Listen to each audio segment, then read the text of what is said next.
Welcome to Movies in the Making. In today's episode, we are going to be looking at the 1998 crime drama film Lock, Stock, and Two Smoking Barrels, originally released by Gramercy Pictures and directed by Guy Ritchie. Here, we will dive deep into the story of the production of this film. This film was not just the directorial debut of Guy Ritchie, it was also the feature film debut of Jason Statham as an actor, as well as Vinnie Jones. As one would expect, doing a feature film for the first time would be very challenging, and Lock, Stock, despite how full of charm it is no exception. So, sit back and enjoy the show. You are all in for a violent ride. Guy Ritchie's development of Lock, Stock, and Two Smoking Barrels was an unconventional process. Although he had demonstrated his filmmaking talent with his short film The Hard Case, 1995, Ritchie initially felt apprehensive about writing a feature-length screenplay, especially given his struggles with dyslexia. His spelling skills were far from perfect, so Ritchie did not worry about crafting a polished, industry-standard screenplay. Instead, he started jotting down ideas on napkins, outlining characters and dialogue snippets. As this concept evolved, he moved on to writing in a maths book, which allowed him to present his ideas to collaborators in a more organized way. Ritchie's approach to writing the screenplay was not only unorthodox but also defied traditional narrative structures. While most screenplays follow a strict three-act format, his directorial debut broke away by telling its story in a non-linear fashion. The film begins with seemingly unrelated events in the lives of London gangsters, only to gradually focus on central conflicts involving a mounting debt. This shift in focus aligns with Ritchie's creative process, as he initially wrote his ideas in a fragmented way. Despite the rough beginnings, Ritchie's ability to translate these disjointed notes into a cohesive narrative was crucial to the film's success. His ingenuity in crafting a unique story and style helped make the film one of the most influential independent crime films of the 1990s. Ritchie's unique approach to writing and dialogue played a key role in shaping the distinct personality and humor of Lock, Stock. His writing process, which involved jotting down spontaneous ideas, contributed to the film's authentic and often cheeky tone. The characters' interactions and exchanges of inside jokes gave the film a hangout vibe, with an improvisational quality that feels true to life. Ritchie's use of slang, filthy language, and naturalistic conversation helped create a distinctive style, reflecting the kind of freewheeling discourse he may have used in real life. These elements, along with the film's authenticity and layers of in-jokes, have made the film a beloved classic among crime movie fans, with many nuances becoming more apparent upon rewatching. The production of the film was a roller coaster ride, with Guy Ritchie's unyielding vision driving a team of mostly unknowns to deliver a genre-defining film. Despite the producers' push for A-list talent, Ritchie opted for a cast of relative newcomers, such as Nick Moran, Jason Fleming, and a then unknown Jason Statham, to fill out the roles. The auditions were unconventional, with actors like Fleming and Moran winning their roles through personal connections and strong improvisation during auditions. Ritchie's script was tight and specific, blending the dark wits of Harold Pinter with the cheeky British humor of the 1981 TV series Only Fools and Horses. Some parts of the casting were serendipitous, such as Vinnie Jones, who was initially only supposed to work 3 days but ended up taking on more scenes as production struggled with Lenny McLean's declining health. The team behind the scenes include people like music supervisor Ian Neal, who helped shape the film's iconic soundtrack, and editor Niven Howie, who played a crucial role in testing and refining the final version of the film, including removing a subplot involving a poorly received love interest. Actors Jason Fleming and Dexter Fletcher became friends while performing for the film. Fleming, already familiar with Fletcher from his early TV days, met him during the film's casting process, but their initial connection did not solidify until later. Despite Fleming being busy with ballet classes, Fletcher frequently invited him out, and the two eventually bonded during the making of the film, which became a cultural phenomenon. Their friendship grew stronger as they continued to work on various projects, including a short film in Paris and the founding of their own production company.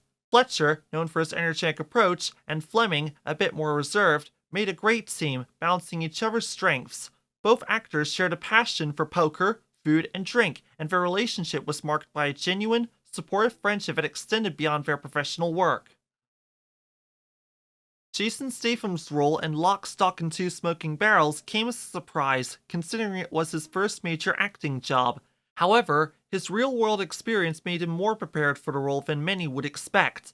Statham, who came from a working-class background, had initially worked as a street salesman before, which made his portrayal of Bacon, a streetwise salesman in the criminal underworld, all the more authentic. Director Ritchie, who was immediately drawn to Statham's personality, was fortunate to discover that Statham's past experience aligned perfectly with the character's role in the film, adding a layer of authenticity to the performance that made Bacon a relatable and believable character. To prepare for the role, Statham tapped into his past as a street salesman, bringing a natural charm and quick-witted humor to his character's off-the-cuff remarks and sales pitches. This helped infuse him with a sense of realism, making Bacon's antics feel larger than life yet grounded. Furthermore, the actor's portrayal of Bacon carried a vulnerability rarely seen in his later action roles. Bacon's position in the underworld, where he holds only a small amount of power, created tension and comedy throughout the film, as viewers know his plans are bound to fail. This vulnerability and sense of uncertainty set the film apart from most of Statham's other roles, making it one of his most memorable performances. Vinnie Jones' acting career began unexpectedly with a cameo in Lock, Stock, which he initially saw as a one-off job rather than a career move. The role, arranged by Ritchie and producer Matthew Vaughn, led to surprising success, and shortly after the film's release, John was offered more prominent roles, including in Gone in 60 Seconds, Touchstone Pictures 2000. Despite not aspiring to act, Jones's natural presence and charisma quickly earned him recognition, leading to a successful career in over 100 films and TV shows. His transition from footballer to actor was smooth, aided by a strong persona and previous experience in the sports world, with roles in Snatch, Scream Gems 2000, and Mean Machine, Paramount Pictures 2001, solidifying his place in action and crime films. What began as a small cameo ultimately launched a full-fledged and unexpected career in Hollywood. Lock, Stock, and Two Smoking Barrels was filmed in various locations around East London, with Shoreditch serving as the backdrop for the film's opening scene, where Eddie and Bacon are chased by the police after their street stall scam is discovered. Key locations include Pedley Street, near a bridge crossing the train line from Cheshire Street, and Hatchet Harry's sex shop, actually a shoe store at 42 to 44 Cheshire Street. The gang's hideout and Dog's Place were filmed on Park Street, which now houses a Paul Smith designer store. St. John Street hosts the bar by Sting's character, seen as JD's in the film, while Winston's dope business was filmed at the steps of Stables Markets in Camden. Other notable spots include the Repton Boys Club on Cheshire Street, where the gang plays poker, and Jimone Joe's, a pub in Columbia Road known as the Royal Oak, where Bacon orders a drink. Behind the scenes, the production was marked by its low-budget constraints, but also by a palpable sense of collaboration and improvisation. The actors, though not all experienced, brought a raw authenticity to their performances and became one of the film's defining features. The team faced several challenges, including delays and reshoots, which were particularly challenging due to the tight budget and time constraints. One of the most notable disruptions came when Vinnie Jones, who had initially been hired for only 3 days of shooting, found himself involved in a legal incident after getting into a violent altercation. Despite these setbacks, Ritchie's unshakable confidence in his team's dedication kept the project moving forward. Ritchie, known for his infectious energy and precise vision, pushed for moments of uncertainty, ensuring the 6-week shoot stayed on track. The film's early days were also shaped by test screenings, which led to significant changes, including a reworked ending. Despite these trials, the film's legacy endures, and the cast remains close. Sean Murphy became the co-composer for the film after Ritchie discovered his work for a track he had written for Sky Sports, which featured a gritty, distorted drum and bass style. Impressed by Murphy's sound, Ritchie sent him the script for the film, and the two quickly bonded over their shared love of Ennio Morricone's music. Murphy was brought on as a co-composer alongside David A. Hand, and his distinctive style helped shape the film's energetic and edgy soundtrack. This collaboration led to further work together on Snatch, and their successful partnership continued with other projects. Murphy's background as a songwriter and session player played a key role in his ability to create memorable, impactful music for the film. As of the 21st of March 2025, Lock, Stock, and Two Smoking Barrels has a 75% critics rating on Rotten Tomatoes, a 67 out of 100 score on Metacritic, an 8.1 rating on IMDb, and a 4.0 rating on Letterboxd. The film's budget was about $1.4 million and it grossed almost $3.8 million following its initial release date of the 5th of March 1999 in the United States. It released in its native UK on the 28th of August 1998.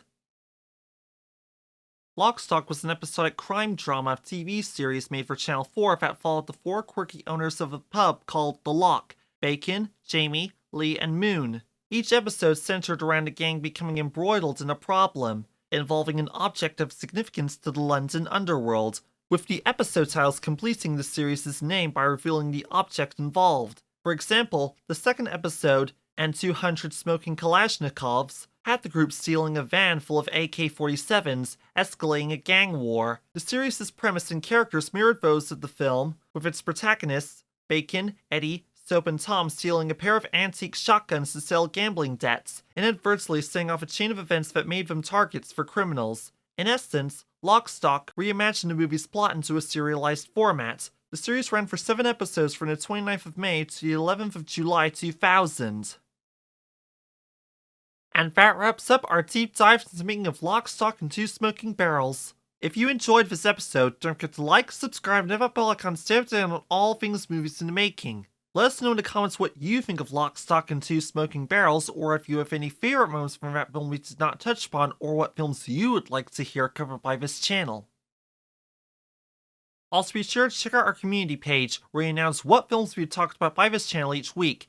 New posts arrive every Friday, or Saturday if we forget to post on Friday. Thanks for watching, and we'll see you all next time in Movies in the Making, where we'll be talking about The Matrix, Warner Bros. 1999, and more films to follow along the way. Tune in for more Movies in the Making as we uncover the stories from cinema's most unforgettable films. This has been Jason Scotchmer, film enthusiast and passionate about the arts.